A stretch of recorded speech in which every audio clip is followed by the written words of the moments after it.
Denise Gwen, reading aloud for you from my short story, The Greasy Spoon, Chapter 20. Someone was slapping his face and calling out his name. "Nick, come on, man, wake up." His vision swam. "Nick, wake up!"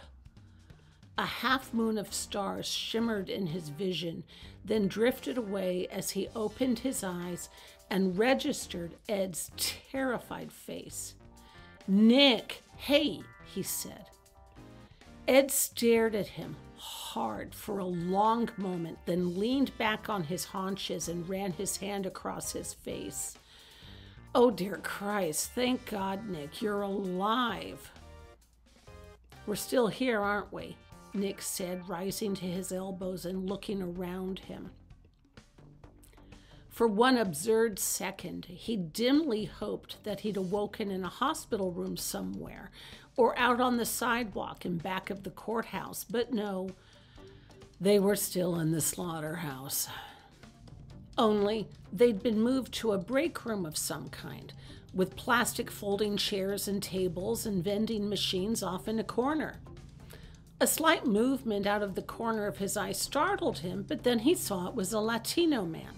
And then he saw another Latino, and then he saw another, and another, and when it finally dawned on him that these Latinos worked at the slaughterhouse, his own stupidity shocked him. Of course Latinos worked at the slaughterhouse. Nobody else wanted to do such vile work, and this was their break room. Some of the workers idled around and spoke to one another in low voices. Others sat at the plastic tables and ate their packed lunches. Others simply sat quietly and sipped their coffee.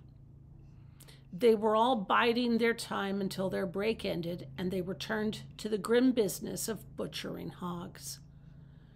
A row of blood-stained aprons hung sentinel on hooks lining the wall leading back into the slaughterhouse. The Latinos glanced curiously over at Ed and Nick from time to time, but otherwise they behaved as if Nick and Ed were invisible. "Do you think any of them understand English?" Ed asked. "No, probably not." "Yeah, that's what I thought." "Are they straight up from Mexico, you think?" "Yeah, poor bastards. I'll bet none of them has a visa." "Nope, not a one of them." "Yeah," Ed sighed. "That's what I thought." "They get shipped up here in the back of a truck and delivered to this factory to work. And when enough of them get maimed or injured to the point they can no longer function, the farmer will call INS. Who'll sweep in here and dispatch them all back to Mexico just in time for a fresh load of factory workers." "Huh," Ed said, "and you know all this because—" Nick shrugged. "I watch documentaries on animal slaughterhouses. Oftentimes the humans are treated worse than the animals, which is saying something because the animals die." Ed studied him for a moment, then looked away. "Do you know how other lawyers handle their free time?" No. They play golf." Nick smiled. "That sounds kind of boring to me. And here I figured you knew all this stuff from working on your grandpa's farm." "Nope, afraid not."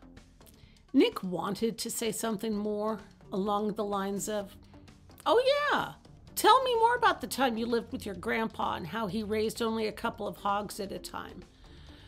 And he and Ed could reminisce about their respective childhoods and exchange notes. And if they'd been in a bar, this might have been a nice way to pass the time and get to know one another. But they weren't in a bar, and they sure as fuck weren't drinking beer.